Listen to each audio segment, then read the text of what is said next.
Have mercy on me, O God, according to your unfailing love, according to your great compassion, blot out my transgressions.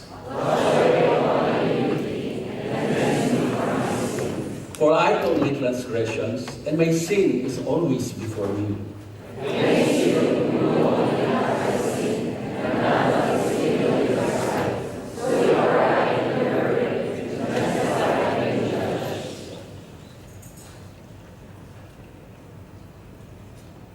Surely I was sinful at birth, sinful from the time my mother conceived me.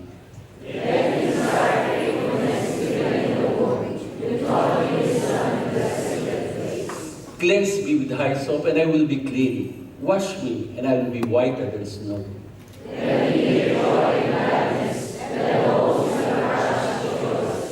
Hide your face from my sins, and blot out all my iniquity.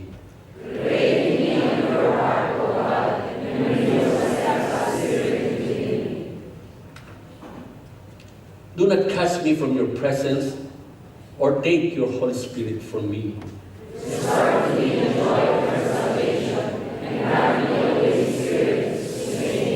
Then I will teach transgressors your ways, so that sinners will turn back to you.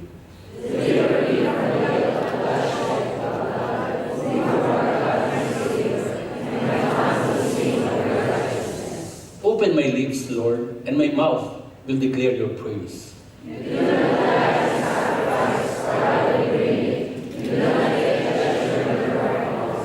My sacrifice, O God, is a broken spirit, a broken and contrite heart. You, O God, will not despise.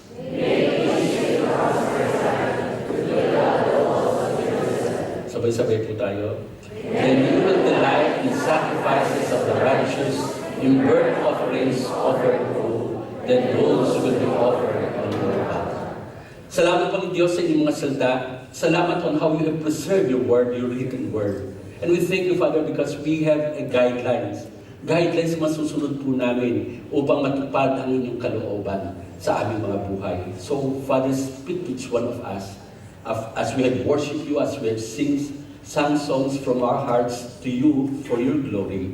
Narito naman, Panginoon Diyos, ay handa niyo po ang mga tenga po namin, mga spiritual ears po namin, that we may listen to your words and live accordingly. In Jesus' name we pray. Amen. Magandang hapon po, mga kapatid. Marami pa rin natin, bagamat marami na tayong mga kapatiran na sila yung nagbakasyon. At salamat po sa Panginoon Diyos sa mga pagkakataon na binigay rin sa kanila na sila po ay makapagbakasyon. At meron pa rin tayong ilang mga pastor na pauwi rin later, next week, upang sila ay mamitil rin na po ang pamilya po nila. Alam niyo po, nung wala pa si Kristo sa ating puso, nung hindi pa tayo na born again, ang lahat ng mga tao nung ipinanganak, isinilang magmula sa sinapupunan ng kanilang ina at ng ating ina, ay makikita po natin na magmula sa salita ng Diyos ay may tinutukoy ng flesh. Itong flesh na ito ay hindi yung laman na tinutukoy natin. Itong flesh na ito ay tinutukoy yung sinful nature na meron po tayo. Kalikasan na nakuha natin, na mano natin bilang mga progenies, bilang mga sabihin natin henerasyon na nagmula kay Adan, ang unang ama natin. At makikita po natin yung gawa ng katauhan magmula kay Adam. Makikita po natin, nakalista po ito sa Galatians 5:19 at 21, adultery, licentiousness, sorcery, contentions, fornication, uncleanness, idolatry, hatred, jealousies, at iba pa. Na ito ay nagmamanifest at na-express po natin sa iba't ibang kapamaraanan. In different degrees, kung minsan napipigilan natin ang ilang mga bagay na ito na lumabas sa atin, pero down deep in our heart, andun po yan lahat. Andun po yan lahat. Kasi tayo lahat po ay mga makasalanan by nature. At makikita po natin kapag na-born again ang isang tao, kapag isang tao ay kinaharap ng Diyos sa pamamagitan ng kanyang mga salita, at andun ang panawagan na dapat tayo ma-born again, na tayo may panganak magmula sa itaas, hindi katulad ng kung paano tayo napunta dito sa daigdig na tayo pinanganak sa pamamagitan ng laman. Yun naman ang sinasabi dito ay kinakailangan magkaroon tayo ng spiritual birth. na kinakailangan may panganak tayo magmula sa langit. At ito po'y nagaganap, sabi niya, ng ating Panginoon doon kay Nicodemus, maliban ng isang tao yung panganak na muli, hindi niya makikita ang kaharian ng Diyos. Hindi mapapasa kanya ang kaharian ng Diyos, hindi siya magiging kabahagi ng santa ng kaharian ng Diyos.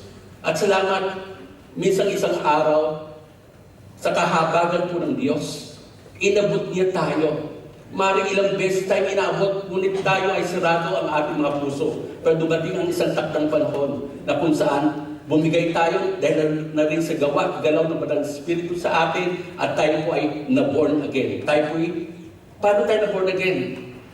Nagsisimula yun actually sa repentance, sa pagsisisi, sa pag-amin na tayong mga makasalanan, na wala tayong magagawa na sukat ikaligtas po natin. At ang kapahayagan po ng repentance ay iba-iba. Kung makikita po natin ang facial expression, position ng mga tao, kung paano nila in-express ito, ay makikita natin yung isa nakatakip ang mukha, maaaring nahiya, something to that effect, sa mga kasalanan na gawa. Makikita natin isang tao yun, itinukod na kanyang ulo sa may wall, at naka-post siya ng ganon, at bigat na bigat siya. Andon na nag-decrease siya, ang mukha niya, sabi, ano ba itong mga nagawa ko? Ngayon ko lang naintindihan na ako pala yung kasalanan.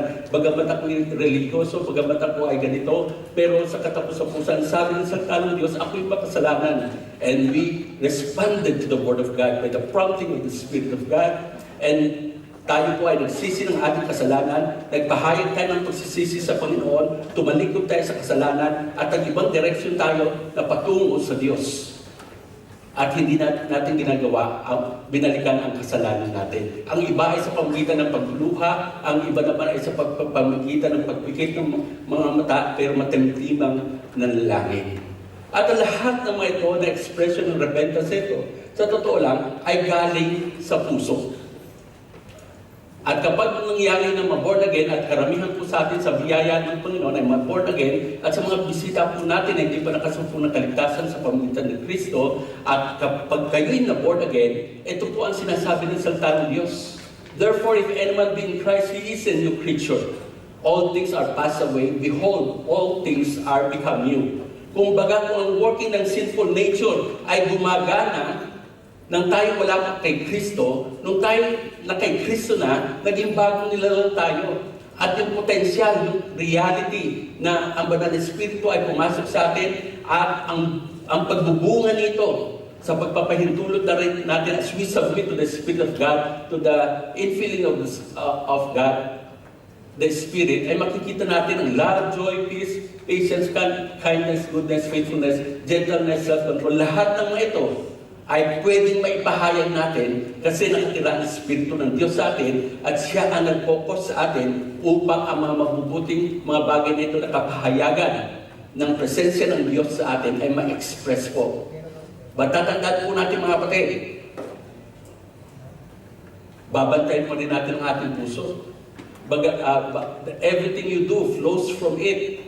Nang ibig sabihin, may mga pagkakataon when we are not filled with the Spirit of God, then we are not submitting to the Lordship of God. And if we are not submitting to the Lordship of God, then the old nature, that sinful nature, that Adamic nature, which will always be with us till the end ng ating earthly life, ay magmamanifest sa iba't ibang kapamaraanan. Kung kaya nga tayo, maski na tayo mga tinubusan sa pamamagitan ng dugo ni Kristo, ay nagkakasala pa rin.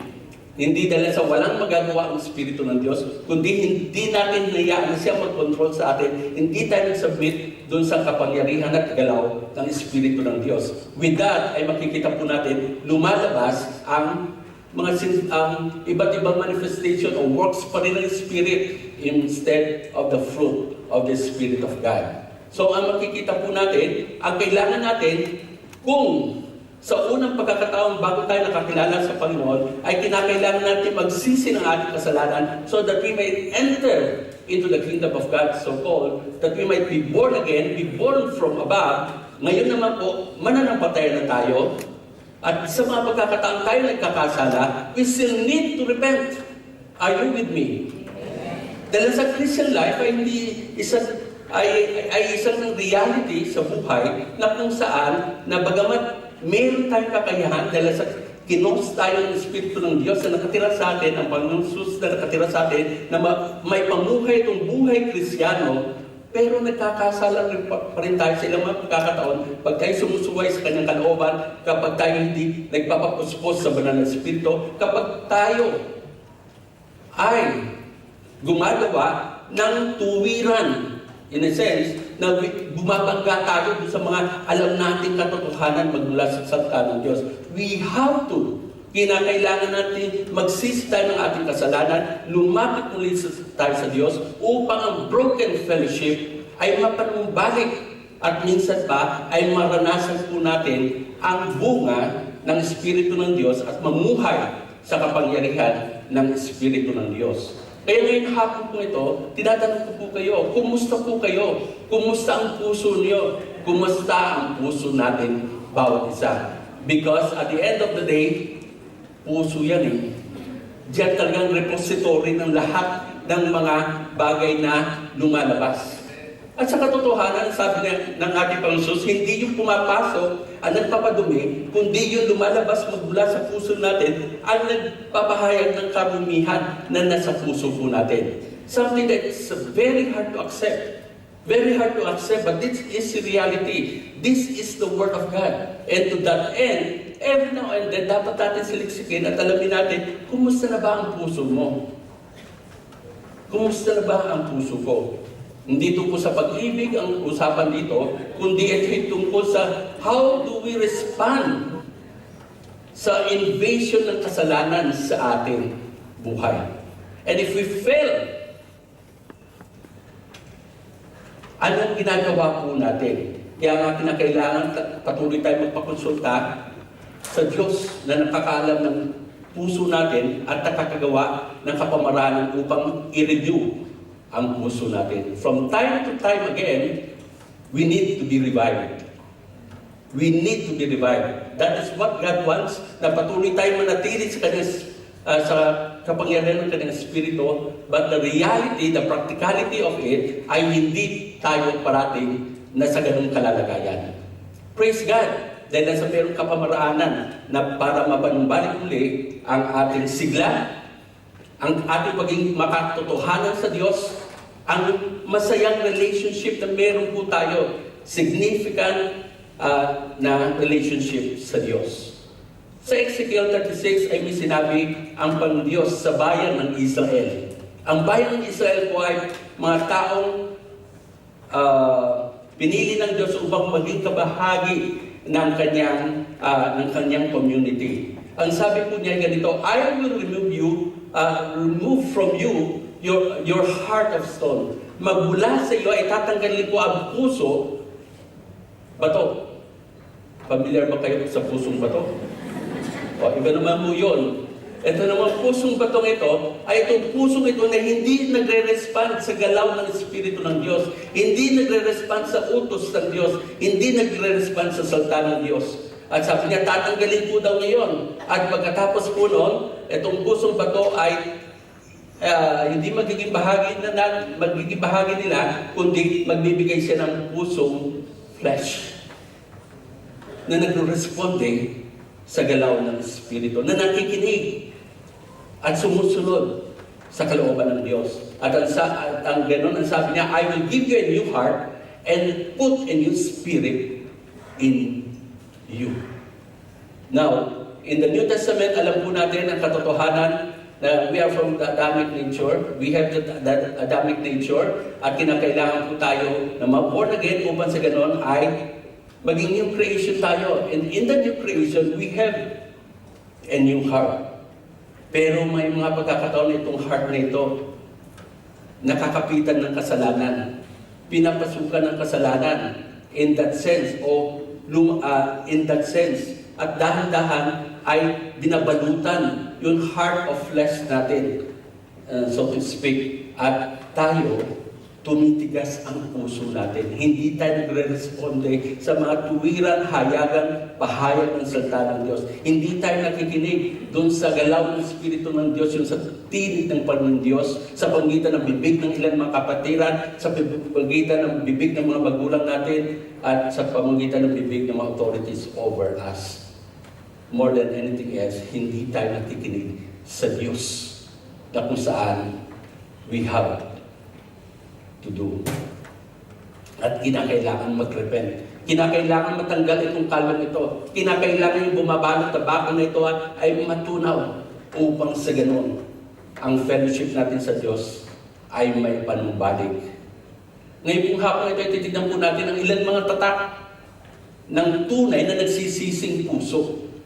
Isang puso na kinapitan ng kasalanan, isang puso na hindi attune sa tinig ng Diyos, na ngayon ay nagsisisi, nanunumbalik. Ano ngayon ang kapahayagan nito, or rather, ano ang mga marker po nito? Matatak ng tunay na nagsisising puso. At ang subtitle po ng ating mensahe, huwag maging manhid sa kasalanan. Manhid ka ba? Namamanhid ba ako sa ilang mga pagkakataon and I don't respond sa mga pangaral ng Diyos? Tingnan po natin itong batang ito. Binatilyo na siya. Kilala po siya bilang, na-describe siya as the man after God's heart. Walang iba kundi si David. Narito ang kalaban niya, si Goliath. Ang mga army ng Israel ay nakatakot. Maging si Hari Saul ay walang magawa. At maging ang mga kuya na naka-enroll doon sa army nitong si David ay wala kang magawa at pinagsabihin siya, o ano, ba't ka na rito? Siguro interest mo na naman yung mga malalaking eksena. Excited ka sa mga ganung bagay. Then at the end of the day, alam po natin kung anong nangyari. Ang sabi ni David nang kinaharap niya si Goliath, I come in the name of the Lord of Israel, of the God of Israel. Kung ang hawak mo ay javelin, kung ang hawak mo ay spear, ako naman, sa pangalan ni Yahweh, ako'y dumadapo at lumalaban sa iyo. At alam po natin ang kwento. And this man was so near sa Diyos. Kung katumbas natin dito ngayon, na born again siya in that sense. At makikita po natin kung anong nangyari. Ito po isang eksena na kung saan itong hari si David ay hindi siya pumunta sa labanan. Kung titignan po natin ang talata pagkasabi, in the time of springs, na kung saan ang lahat ng mga hari ay nakikipaglaban, nakikipaghamok, nakikipag-engage sa mga battle to be able to conquer more or to protect themselves from mga atake. Karaniwan, ang mga hari kasama. Pag nagkakaroon ng malalaking labanan, kasama sila. Pero dito nagre-relax siya. At si Joab na kanyang kapitan, andun. Nagsatrabaho, nakikipaglaban. At dito sa pagkakataon na ito, na very lax siya, ay nakita niya isang babae na liligo, nagustuhan niya, natipuhan niya, inalag pa ng pangalan, tinawag, at nakipagsiping siya. At ilan araw, most probably, o ilan linggo, ay sinabihan siya, I'm pregnant siya. Nagdadalang tawa ko. No? Sabi lang, nagdadalang tawa ko. So, alam niyo po, yung ginawa niya po kasalanan. Kasi alam niya, may asawa ito. At alam niya na itong asawa nito nasa loob ng army niya. Kaya ang ginawa niya susunod, alam niyo po, kapag sa tayo nagkasala, para magtakpan itong kasalanan ito, gagawa ng paraan. At ang mga pamamaraan para magtakpan ito ay gumawa rin ng karagdagang kasalanan. Sabi niya, tumawag sa kay Joab, si Uriah, papuntahin mo nga dito, gusto ko siyang makausap. At magmula sa labanan, doon sa kampo nila ay humahangos na dumarating si Uriah kasama ng ang ilang mga kawal. At napag-alaman niya na siya pinapupunta ng hari, kaharap ng yan, sabi ni David, gusto ko magbukas ka ng paa, go to your home.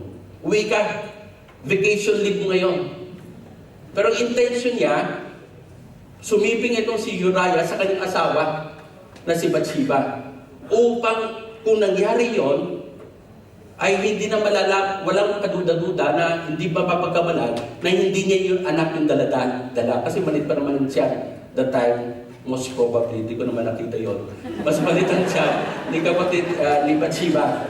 So, tansyado lang yon. So ngayon, alam niyo kung how mighty this warrior is si Uriah. Sabi niya, si Joab na aking kapitan at ang aking kapwa mga sundalo andun adatik ng labanan. Andun sila, namumuhay sila sa loob ng mga tolda. Nanonood, nakikipaghamak sila. Paano ko magagawa na magsaya ako, na mag-vacation leave ako? Ngayon, nahihirapan at nabibingit ang kanilang mga kalalagayan at kinakailangan at ninanais po namin na lumaban for Israel. So, ang ginawa niya, hindi siya sumunod sa hindi niya alam ay maitim na balak ni David. At pagkatapos nun, tinawagan ulit ni David, yun si Joab, sabi na, pabalik na dyan ulit si Uriah, pero ilagay mo siya doon sa isang peligrosong lugar, sitwasyon sa labanan, upang sa ganon, matiyak na mamatay siya. So from adultery, nadagdagan ng anak, at narito ang murder. At alam po natin ang nangyari. Parang sitwasyon ni David, wala. Parang wala lang. Parang hindi siya kanya kakilala ang Diyos. Parang hindi siya malapit kay Yahweh. Alam niya, nagkasala siya ng Panginoon niya. Alam niya, dinagdagan pa niya ito ng murder. Dahil sa nabalitaan niya eventually, na napatay nga ito si Uriah. At meron na siyang kalayaan na kunin ito si Bathsheba na hindi naman niya asawa, ngayon ay widow na para maging asawa niya. Kung baga, namanhid siya. Namanhid siya. Hindi natin aasahan sa isang taong dinescribe as a man after God's heart, doon darating ang ganitong uri ng mga sitwasyon. Kamakailan ay may pinost si Pastor Booth sa pastors group po namin patungkol sa isang pastor na was to be disciplined because of alcoholism at if I'm not wrong ay hindi mainam na relasyon sa kanyang asawa. He was taken out of the ministry. And it seems itong tao ito is a quote-unquote maybe a star pagdating sa mga ministries, kilala. So gusto ko sabihin dito, walang sino man ang exempted pwedeng maging biktima ng kasalanan at pwedeng tumigas ang puso at hindi mag-respond doon sa prodding ng Espiritu ng Diyos. Nawa, hindi tayo malagay sa ganung kalalagayan. Nawa, kung nagkasala tayo, hindi tayo tumigas ang ating puso, hindi na natin mapakinggan, naging bingi na tayo sa tinig ng Banal na Espiritu. Nawa, hindi dumating sa ganung kalalagayan. Pero dahil sa mahal ng Diyos tayo at mahal ng Diyos si David, since si David ay hindi lumapit sa kanya at humingi ng patawad at magsisi siya ng kanyang kasalanan, gumamit siya ng isang tao sa katauhan ng propetang Nathan. At alam po natin kung paano si Nathan ay sinabi niya, nagkwento siya sa hari. Alam niyo, hari, meron isang tao na mahirap, meron lamang siya isang tupa. Narito naman isang mayaman na meron siyang higit sa isang daang tupa. At nagkaroon ng bisita itong mayaman na tao ito, imbis na kumatay ng isang tupa magmula sa kawan niya, ang naisipan pa niya ikunin yung nag-iisang tupa ng mahirap na yun. Eh, nung nakikinig si David, galit na galit siya. At sabi niya, hindi dapat yan. Pero hindi niya alam, ikaw ang tao yun. Yun ang sabi niya. You are the man. You are the man. At dahil dito, ay nakita po natin, nagsisi siya. Kung hindi lang siya natutok, kung hindi lang sinabi ng Diyos kay Nathan tungkol sa kasalanan ni David, kung ang kasalanan nito ay maaaring maging sekreto to some extent, to some degree, ay kinakailangan niyang gamitin ang isang propeta niya upang sabihin. Mga kapatid, sa ilang mga pagkakataon na tayo ay nagkakamali ng step paglalakad sa ating buhay Kristiyano. At napansin, nalaman na natin yung kinausap tayo ng Diyos habang nagde-devotion tayo. Nakinig tayo sa mensahe at umuugma ang sinasabi ng salita ng Diyos, ang salitang ginamit ng pastor, doon sa pagkakataon na yon, sa iyong sitwasyon. And we are not responding, and yet those are the messages na ginagawa ng Pang-Diyos.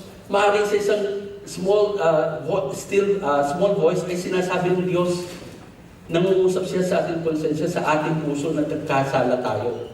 At kung patuloy dahan-dahan magmamatigas tayo then parang mayroong bakang na babalot sa ating puso at hindi tayo mapag-responde. Pero dahil lang sa mahal ng Diyos, si David, pinadala niya si Prophet Nathan. Gayun din po mga kapatid, kung tayo pinagsasabihan ng nakakatanda sa ating pananampalataya, kung tayo sinabihan ng ilan mga elder natin o ng pastor natin na may pagmamahal at pagtutuwid sa atin, at ating hinaharangan, hindi, sinasangga, hindi tinatanggap, baka yun ang tinig ng Diyos. Upang hindi tayo patuloy na dahan-dahan lumubog sa isang tumunoy na mahirapan na tayong makaalis ng walang tulong sa iba kung hindi makahawak tayo sa isang sanga na nawa yung sangang yun ay matibay upang hindi tayo mahigop pababa ng kasalanan at maging ganun na lang tayo. Kinakailangan po ng repentance. Kinakailangan po at hindi nakakahiyang lumapit sa Panginoon Diyos at aminin ang ating pagkakasala. At hindi nawa bigyan tayo ng pagpapakumbaba at sabihin natin maging sa ating kapatid na nagsabi sa atin, kapatid, salamat at sinabihan mo ako. Blind spot ko yun, hindi ko napansin yun. Yung palang ginagawa kong usap dito sa kapatid na ito, dahan-dahan pa, dumadami ng mga pagkakataon hanggang sa nagiging friends na kayo sa FB. Meron kayong kanya-kanyang asawa. Pero iba yung friends sa FB na friends lang. Pero lumalalim na at iba. Ngayon po ay titignan po natin ang Psalm 51. Alam niyo po kapag ito po si Louis Ocampo ay isa pong kompositor.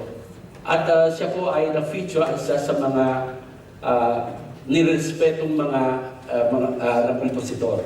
At bawat mga sinulat niya ay mayroong hugot kung saan galing. Mayroong mga karanasan at pinanggalingan.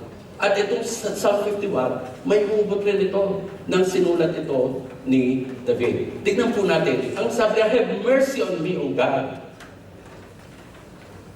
Hindi siya humingi ng justice because there's no justice in the first place to claim for. He knows that he is rightly nasa kasalanan. Any sin that we have done against our brethren, against our fellow men, is actually an affront against God. For every sin is an affront against God. Lahat ng kasalanan na ginawa natin sa kapwa natin, yan ay kasalanan sa Diyos. At dito ay sabi niya, Panginoon, patawarin niyo po ako, kahabagan niyo po ako. At makikita po natin dito, King David was pleading for mercy. And when you use the word pleading, nakikiusap siya. Nakikiusap. Pag nakikiusap ka, maging bukas ka rin, maaaring hindi tanggapin yung pakiusap mo. Ang pakikiusap, pati utos, ay magkaiba. At dito, lumapit siya according to loving kindness, according to your compassion, Panginoon Diyos, lumalapit ako, kahabagan niyo po ako.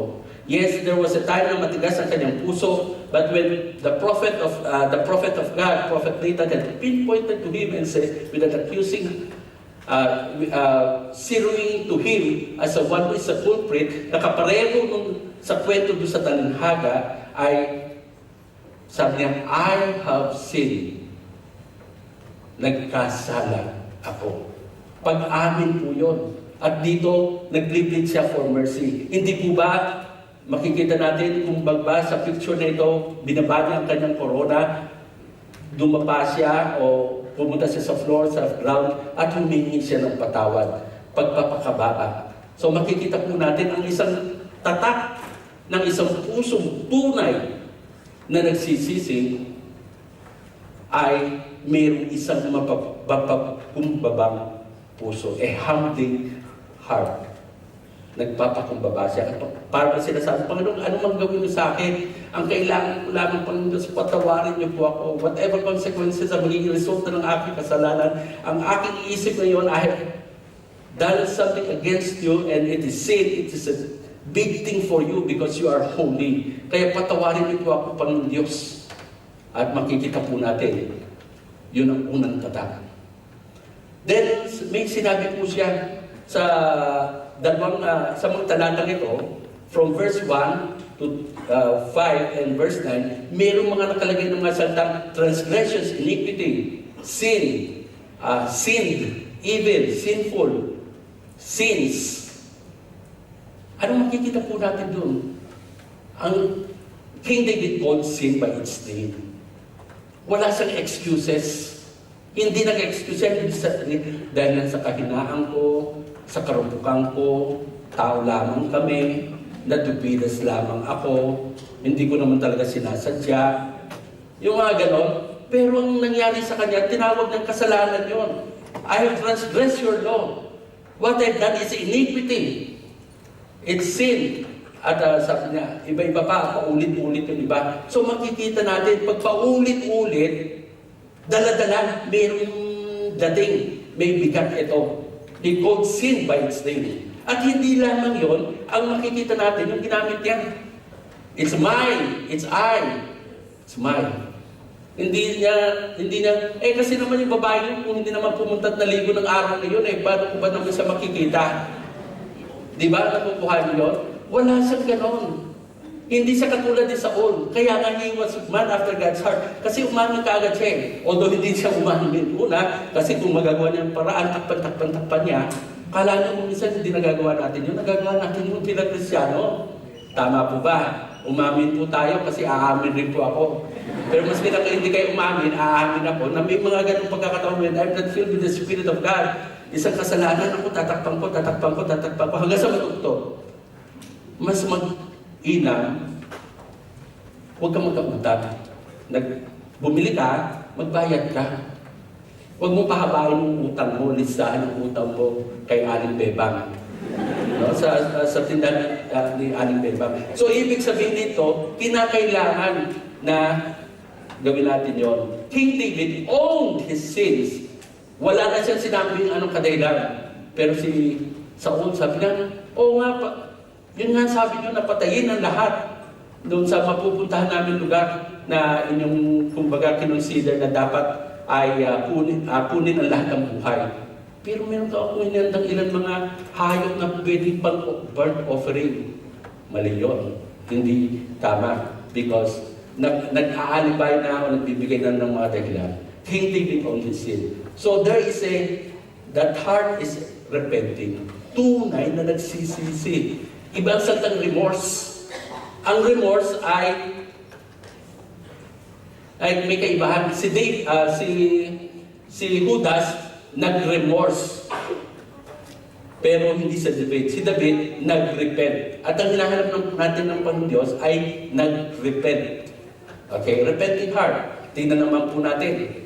Yung sinabi niya, ang inyong unfailing love, your great compassion.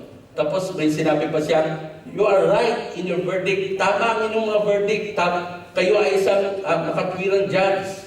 Against you, I've sinned. Ano ibig niyan sabihin nyo? What is evil in your sight? What I've done is evil in your sight. God is holy. Inaamin niyo yun. Ina-acknowledge niyo yun. Sinabi niya, you taught me wisdom that God is wise. You hide your face from my sins. Panginoon Diyos, huwag niyo nang tignan ang aking kasalanan. Pero sinasabi niya, because you are holy, I know you are holy. That even a tint of sinfulness, you can stand in those. Yung righteousness, yung katwiran niya. Anong pagkakilala niya sa Diyos? Kung sino talaga ang Diyos.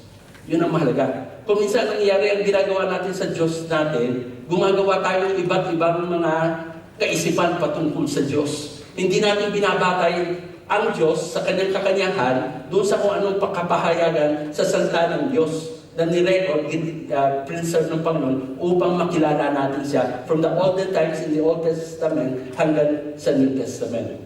Diyan nakita natin mga kapatid. King David proclaimed God for who He is. Dito sa sitwasyon na ito, Pang Diyos, ako'y tao. Ako ang nagkasala, kayo hindi kayo nagkakasala, you are holy. Kaya yung Diyos na makatwiran ang inyong pag-ibig ay kayo na lamang. Ang inyong kahabagan ay hindi mapapatayan katakila. Perfect ka, yung verdict nyo. Suko ako, wala akong pwedeng masabi laban sa inyo. Yun ang pagkakilala niya. Na siyang totoo naman, dahil sa naranasan niya ang Diyos, at nabasa rin niya ang first 5 books ng Pentateuch, so alam niya. So dito makikita po natin na for who He is, God is perfect in all His attributes. We love, we are compassionate, We are just. We are wise. We are holy. But God, in all these attributes that sinare niya sa kanyang nilikha, He got all the perfection of it. We have just a reflection of it. Are you with me? We just have, hindi naman, we are compassionate also, but not as God who is all compassionate. We are loving also, lalo na nung Christian na tayo. Pero ang Diyos, ang kanyang pag-ibig ay hindi mapapantayan. Doon nakita natin mga kapatid, pinahayag niya kung sino ang Diyos sa kanya as far as kung ano na rin ang na-realize niya sa reality nito. An acknowledging heart na ang Diyos, na ang issue dito, hindi lamang si Bathsheba, hindi lamang si Uriah, kundi the bigger picture is God whom He had offended, who is perfect in all His attributes. Then makikita natin mga kapatid, sinabi niya, blot out, tanggalin mo, Panginoon, hugasan mo, linisin mo. Paulit-ulit, dalawang beses sinabi ang bawat isa. Anong lilinisin ng Diyos? Anong hinihiling niya at tanggalin ng Pang-Diyos? Yung kanyang kasalanan, yung transgression niya, yung iniquity niya. Sino ang mapaglinis ng kasalanan natin? Sino? Hindi natin kaya. Hindi natin kayang ipalondry ito. Hindi pwede. Ang Diyos lamang ang makapagbigay ng paglilinis. Dahil sa tinugunan na yun, ginawa na ninyo, pinadala niya ang kanyang anak na Jesus na Panginoon Jesus upang siya mamatay sa bundok ng Kalbaryo upang bayaran ang kasalanan natin, ang penalty po natin. King David proclaimed God for what He only can do. Only, at kaya nga lumapit siya sa Diyos. Although huli na, pero hindi pa huli. Nakumpanin sinasagot? Huli na, pero hindi pa talaga huli. Kasi kung sa simula ginawa na niyon, sa issue pa lang kay Bathsheba, hindi na siya magmamartyr. Hindi na rin mamamatay yung naging anak niya sa kanya. Hindi mangyayari sana yun eh. Pero anyway, natapos na, nangyari na, hindi pa huli ang lahat para humingi ng tawad. Kung sino man sa kalagitnaan po natin nakakaramdam na, nako, laki ng kasalanan ko po ng Diyos, tinatwa kita, maski na si Peter na tinatwa, nung lumapit siya sa Panginoon, siya ni-restore ng Panginoon Diyos. That is something that we have to realize. Kaya walang sino man para ba sabi, dito na lang ako. Hindi yung mga ginawa kong kasalanan, na-offend ko ang Diyos, na tinanggap ko ba naman sa Panginoon. No, lapit tayo sa Diyos. Lapit tayo. At express natin ang tunay na pagsisisi po natin. Then titignan po natin, only God can truly forgive our sins. Tama po? Yung pag-uugas, pag-blablat out, pag-cleanse, ang ibig sabihin, humingi siya ng patawad. Yun, at yun lamang ang pwedeng gawin ng Diyos. At yun ang tanong ng Pariseo, sino pwede humingi sino pwede magpatawad? Ikaw, pwede ka magpatawad? Ay, kausap nila si Jesus na Diyos. Tama ang pagkakaunawa nila, ang Diyos ang nagpapatawad lang. Ang hindi nila naunawaan ito, si Jesus nakahalubilo nila, in that sense, ay ang pinadala ng Diyos. Anak ng Diyos siya. Siya ang Diyos ay isa. Kaya nakapagpatawad ng ating kasalanan. Lumapit tayo sa Diyos dahil siya lamang ang tunay na makapagpatawad. Ang acknowledging heart pa rin. Kung titignan natin ang sumusunod na talata, sabi na, create pure heart, renew spirit, restore, tapos sabi niya dito, grant a willing spirit. Sino makakahipo sa ating puso? Sino makakahipo sa ating spirito? Sino makakapag-deal sa issue ng heart, sa issue ng spirit? Sino makapag-restore sa joy ng salvation natin? Alam niyo po, kung tayo anak ng Diyos at tayo nagkasala, hindi tayo nababagabag tayo sa simula. Bagabag na bagabag tayo. Pero habang bumibingi tayo, pinipilit natin hindi na makinig, hindi na tayo magabag. Tama po? Pero, malungkot tayo. Para bang sa Chinese may seng-seng. Pag sinabi mong seng-seng, meron sa loob na para bang yung masakit na hindi mo na ma-solve. Dito, ang sinasabi po natin dito, yung joy of salvation nawawala eh. Di ba? Kasi alam mo, nakasakit ka pero hindi ka lumapit sa Diyos, hindi ka humingi ng tawad eh. Kung humingi ka ng tawad, i-restore niya yung joy of salvation mo dahil sa patatawarin ka niya. At gayon lamang ang katuwaan ng isang taong mapatawad ng kanyang kasalanan. Yes, mga kapatid, tignan po natin. Sabi niya, deliver me from the guilt of bloodshed. Sinong pwede magtanggal ng guilt po natin? Kung hindi tayo lalapit sa Diyos upang siya magtanggal ng guilt natin, patapos na tayo mapatawad. Bagamat maaari mag-suffer tayo sa consequences sa ginawa natin kasalanan, yet there won't be guilt anymore because I was cleansed and been forgiven by my God, who is my Father. Yes, I'll be suffering for whatever consequences. The court may magbibigay ng hakol patungkol sa ginawa ko o sa ginawa natin as a result of sinning, mayroon tayong nilabag. But then, we don't have guilt anymore because we have forgiven. We are forgiven. Yes, mga kapatid, King David proclaimed for what he only can do, and that is only God can truly change us, can truly restore us, can truly deliver us from guilt. Kung gumagawa tayong kasalanan, wala ng guilt, may problema tayo, may kalyo na tayo. Kung gumagawa tayo ng kasalanan, nagigilty tayo, at hindi tayo lumalapit sa Diyos, manganganak yung kasalanan na yan at gagawa tayo, kasi pwede rin pala eh. Nag-preach naman ako, nagtutugtog ako, LG leader naman ako, dumadalo naman ako sa church. Okay din pala eh, wala naman nakakaalam eh. Lumapit tayo sa Diyos. Siya lamang makapagbago, siya lamang pag-deliver sa atin, siya lamang makapagpatawad, siya lamang makapag-restore ng ating joy of salvation. Yes, mga kapatid. Then, sabi niya, then, as a result of this, I will teach transgressors your way. I will sing of your righteousness. I will declare your praise with my mouth. Ito ang gagawin ko, O Panginoon Diyos, kapag ako'y pinatawad niyo. Tuturuan ko ang mga makasalanan o mga nagsasalansan ng yagang, huwag gagawin na yun upang sa ganon, dahil sa ako gagamitin kong ehemplo at lumapit sa inyo kung nakagawa ng kasalanan. Akin, ipapahayag sa pamamagitan ng awitin ang iyong katwiran, ang iyong pagpupuri. Yan po ang pangako niya. There was, kung titignan po natin, King David recommitted to God. At there is a restoring heart. A restoring heart.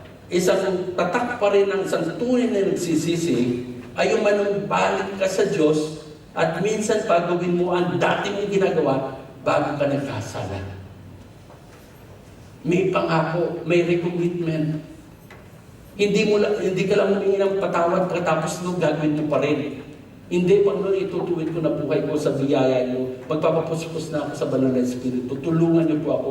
Biyayan niyo po ako magpatuloy doon sa panibagong pagkakataon na binigay niyo po sa akin. Yes, mga kapatid. So makikita po natin, then at the end, although this is in verse chapter 32, David pa rin ang nagsabi, sabay-sabay na po natin basahin.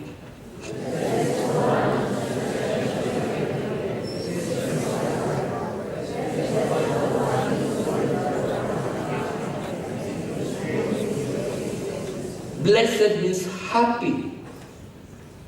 Katuwaan, kasiyahan, joy, kagalakan. Ang sino? Siya na ang mga kasalanan ng pagsalansan ay pinatawad. Kinover, ang salitang cover, actually forgiven rin yun. Kasi ito, Testament, kino-cover ang kasalanan sa pamamagitan ng paghain ng offering. Pero nung dumating ang Panginoon Jesus, there's no covering of sin, but pinatawad. Right there and there. Blessed is the one who sinned that Lord does not count against us. Hindi kaya ilang pagkakataon tayo bilang magulang o tayo bilang anak, bilang kaibigan o bilang kapatiran, sa ilang pagkakataon pinapaalala natin sa ilang mga kapatiran natin, sa anak natin, sa mga kaibigan natin, o kaaway natin, yung mga ilan mga ginawa nila. Binabalik natin, kinakount natin against yung mga bagay na yon. Nung dati naman, ganito ka eh. Dati yun eh. Dati yung bigyan mo ng pagkakataon, ang Diyos nagbibigay ng pagkakataon. Katuwaan para sa atin na yung kung ano man kasalanan na nagawa natin laban sa Diyos, laban sa holiness ng Panginoon Diyos, nang tayo lumapit sa Panginoon Diyos at humingi ng patawad at tayo pinatawad at tayo nanumbalik sa Diyos, hindi na niya i-count against us. At kung lalapit tayo, Panginoon Diyos, patawarin niyo po ako sa ginawa kong kasalanan noon na hiningi po ng patawad. Ang sagot ng Diyos, anong kasalanan? Anong kasalanan? Hindi na niya maalala. He chose to not to remember anymore. He chose to not to count it against David anymore. Ang hirap po, no? Yung nagpapakonsensya, at lalo na kung ikaw ang kinokonsensya, ang sarap, no, sa lumang katauhan na mangonsensya. Nakukuha niyo po sinasabi ko?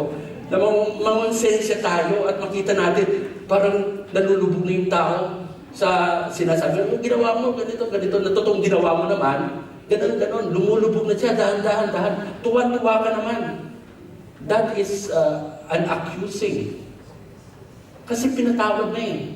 Pinatawad mo ng Diyos eh. Kaya kung baga, sabi niya, and in whose spirit is no sin. Bakit niya sinabi yun na blessed? Kasi kapag ikaw humingi ng patawad at pinatawad ka ng Diyos, then there's no deceit anymore at that particular time sa buhay mo. And because there's no deceit, you are straight. You are kumbaga, perfect, quote and unquote, na tama ka. Wala kang itinatago. Ang hirap ba naman mag-tagpi-tagpi? Hinahabol mo ang tagpi-tagpi. Hindi mo mahabol, hindi mo matatapos yun. Kaya ang mahalaga, lumapit sa Pangdiyos. At ang karanasan niya ay King David is grateful to God. At dito, a thinking heart. Anong mga tatak kapag tunay ang pagsisisi ko? Huwag mo na pag-usapan yung pagsisisi niya. Pagsisisi niya o pagsisisi ng sino man sa atin. Kundi ako. Ang issue dito ay hindi tayo maghanap pa ng kasalanan. Ang Diyos ang naghanap ng kasalanan. O sinisitan niya mga kasalanan natin. Ang sinasabi lang natin, ikaw, ako, sa mga pagkakataon tayo nagkasala at nag-express tayo ng pagsisisi at kung tunay ito po ang magiging tatak. Ang pinag-usapan, puso. Kasi ang puso ang tinitignan. Hindi yung expression. Hindi yung expression na nagsisisi ako. Pero mahalagang kasama yon. Hindi yung expression na gumagawa ka ng mabuti. Pero mahalaga yon, pero pwedeng nagtatakip ka pa rin. Pero dito, puso ang tinitignan because out of the heart are the issues of life. Lahat ng mga sinful nature, kumbaga, andyan ang repository. Nung nakakilala tayo sa Panginoon, na nakatirang ba ng Espiritu sa ating puso, then andun ang maiinam ng mga kapahayagan ng bunga ng Espiritu. Then makikita natin yung akon na heart. A humbling heart. Mapagpakumbaba. A repenting heart. Tunay na nagpapatawad. Ay tunay na paghingi ng patawad, pagsisisi. An acknowledging heart. Acknowledging God whom we had offended as a God who is perfect in all His attributes. A restoring heart. A heart that is being restored. A heart that is willing to be restored to God. Kaya nga nagsisisi. And lastly, a thinking heart that will result to a recommitment before God. Yes, mga kapatid, kumusta na po ang puso natin? Kumusta na po? And magpa-check tayo sa Diyos every now and then with a regular checking. Tayo po'y tumayo.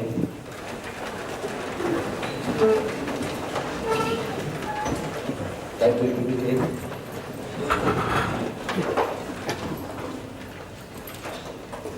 Sa pangkalatan. Sa masandaling bang ito, ay kinakausap ka ng Diyos.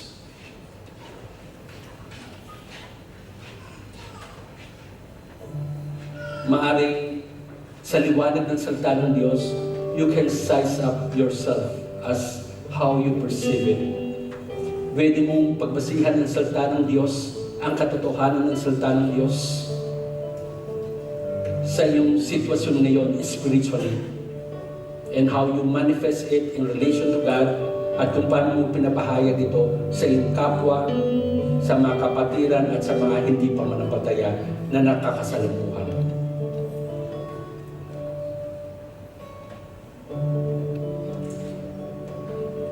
Would you say na sa biyaya ng Panginoon sa pagkakataon nito, ay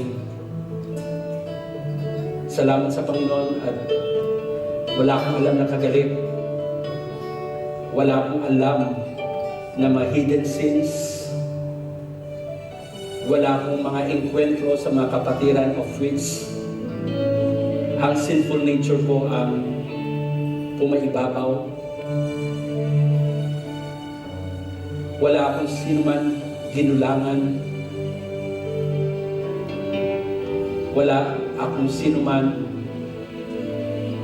Wala akong sama ng loob sa sino pa man. Then kung iyon ang sinasabi mo against, ayon na rin sa pagkakaunawa mo sa salita ng Diyos.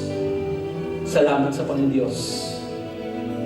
Nawa ito'y umaangkop doon sa sinasabi at nakikita ng Diyos sa kalalagayan ng iyong puso. May mga pagkakataon hindi natin alam ay nakaka-offend tayo. Nagkasala tayo sa ilang mga bagay of which we are not aware of.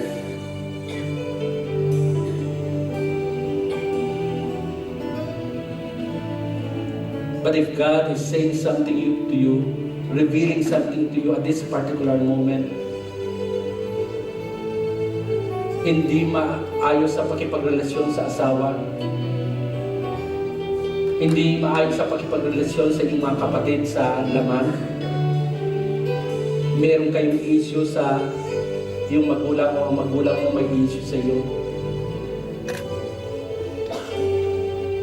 meron kang problema sa iyong mga kasamahan sa trabaho,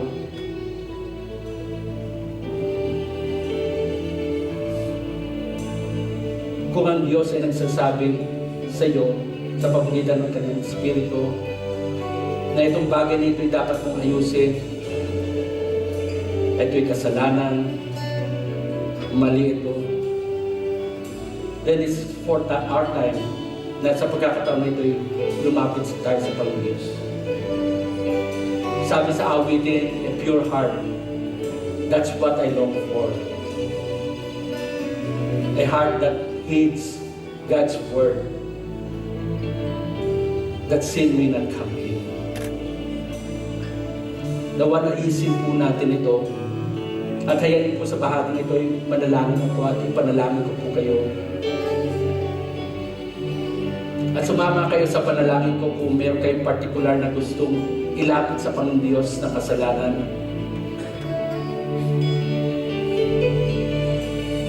Panginoon Diyos, sa bahaging ito ay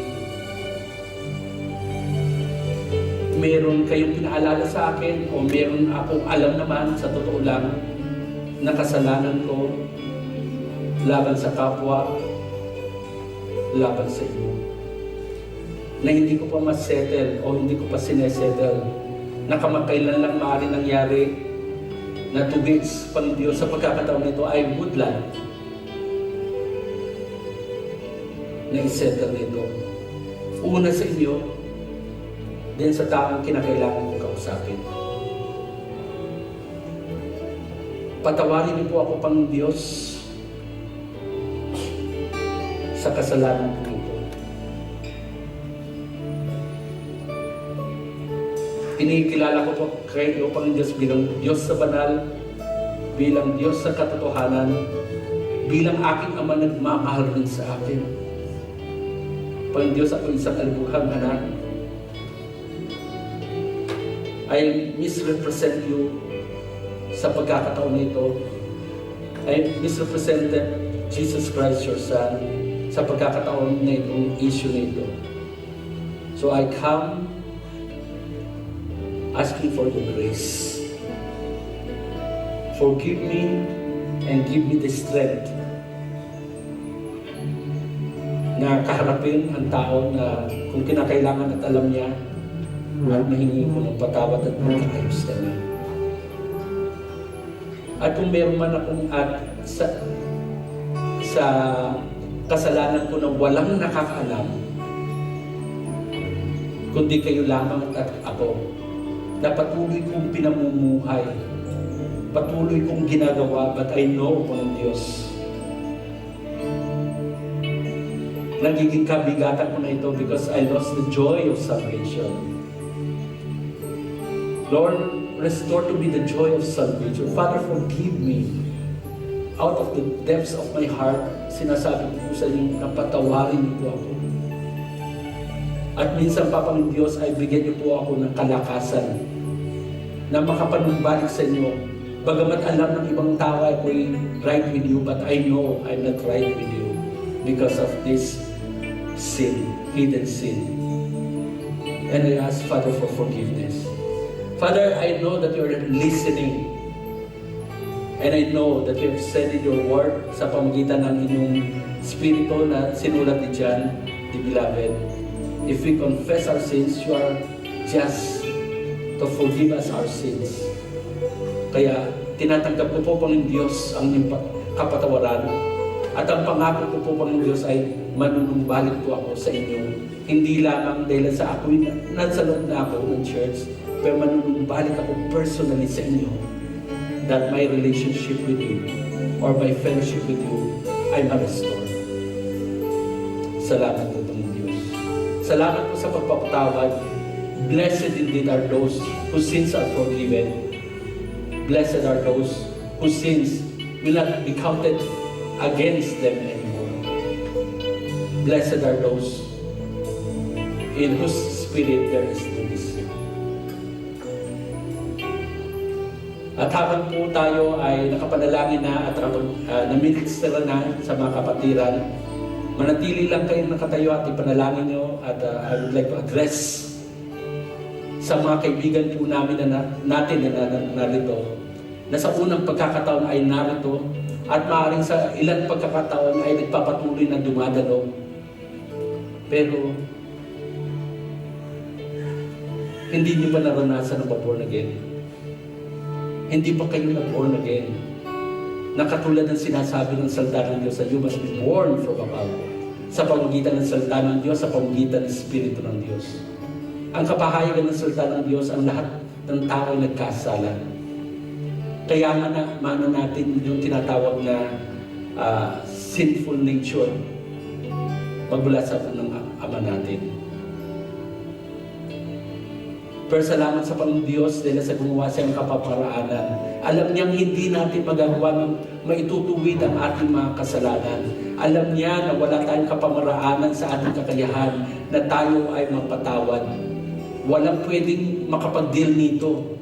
Kasi ang issue ito ay spiritual. At ang issue ng kasalanan ay business ng Diyos. Nahugasan, ay blot out, nalinisin. Sa biyaya ng Diyos, naranasan namin ang paglilinis ng Diyos. That our sins were blotted. At ino-offer namin sa inyo ang ino-offer ng Diyos na na-offer sa amin mo. Buhay na walang hanggan sa pamamagitan ng pagpapatawad. Kung kayo ilalapit sa Kanya na may pagsisisi. Huwag niyong sayangin ang pagkakataon ito. Maaaring napapakinggan nyo na rin ito makailang beses, pero hindi pa kayo nagre-respond. Ito na ang pagkakataon na minsan pa kayo kinakatok ng Panginoon Diyos at kinakausap. Huwag niyong hayaan ang Espiritu ng Diyos ay hindi niyo mapakinggan. For the wages of sin is death, but the free gift of God is eternal life through Jesus. Pag naranasan yung born again, you will be a new creation. It is, kumbaga, a miracle of a moment. Kung totoo kayo hingi ng patawad, right there and then, right here, maranasan nyo na born again kayo, mapatawad kayo ng inyong mga kasalanan, maging anak kayo ng Diyos. Kaya sa mga kaibigan po namin, sa unang pagkakataon na nakarating dito, sa mga kaibigan namin na narito pa rin, salamat sa inyong pagdako po dito. Ngunit hindi nyo pa naranasan na maborn again kasi nakikita nyo, walang pagbabago sa inyong buhay nung kayo ay sinasabi na akala nyo ay tumanggap na kayo, pero wala naman talaga nangyari. Andun pa rin kayo sa ganung kalalagayan nang kayo ay tumanggap. The Spirit of God is calling you. Sino man sa inyo ang nagnanais ang buhay na walang hanggan, na makabulahang buhay sa pamamagitan ni Kristo, ng buhay na ipamumuhay niyo pagkatapos immediately ng inyong pagtanggap, ay isang makabuluhang buhay, makahulugang buhay. God loves you. At ngayon ay nais po namin na itaas niyo po ang inyong kamay bilang kapahayagan na iyon ang nais niyo po. At kayo ay papanalangin po namin. Salamat po.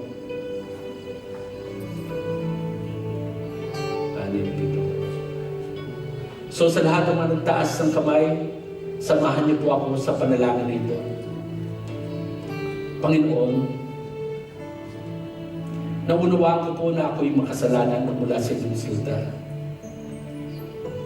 Naunawaan ko rin na pinadala niyo po ang inyong anak na si Jesus upang mamatay para sa aking kasalanan. Naunawaan ko rin po, Panginoon Diyos, ng inyong Espiritu ay kumakatok, kayo'y kumakatok sa akin, kinakausap niyo po ako sa sumandaling ito, at ino-offer niyo sa akin ang buhay na walang hanggan. Sa sandaling ito, sa araw na ito, sa lugar na ito, may pagpapasalamat ko pong tinatanggap ang inyong regalo. Nais ko pong i-declare sa inyo na ako'y makasalanan. Pinagsisisihan ko ang lahat ng mga nagawa kong kasalanan. At nais ko po ngayon, yaman kayo'y nasa puso ko na binigyan niyo po ako ng buhay na walang hanggan, ay makapamuhay ako ng may kasigasigan, ng may kabuluhan, may meaningful, at may pagtatagumpay. Kaya hayaan niyo po, Panginoon Diyos, ipagpasalamat ko po ang inyong paggawa sa akin sa araw na ito. In Jesus' name, Amen. Mga kapatid na nagtaas ang kamay, we would like to request you na huwag muna kayong umalis at mag-stay lang po kayo doon sa pumunta lang kayo sa harapan mamaya pagkatapos ang gawain because we would like to minister sa inyo at may kolekta kayo. Panginoon Diyos, salamat po at ang inyong kapangyarihan ang siyang minsan pang nagpahayag dahil sa inyong salita ay katotohanan, kapangyarihan. At salamat po, Panginoon Diyos, sa inyong kapamaraanan upang mag-reap ng souls at upang patuloy na baguhin kami mga anak ninyo from glory to glory. Lord, we thank you, Father, dahil sa parati kayong bukas sa mga pagkakataon, lalapit po kami ng may pagsisisi sa aming mga puso, humihingi ng patawad sa inyo. Purihin ka, Panginoon Diyos, sa inyong biyaya. Purihin ka. Sa pangalan po ng aming Panginoon Jesus. Amen. God bless you.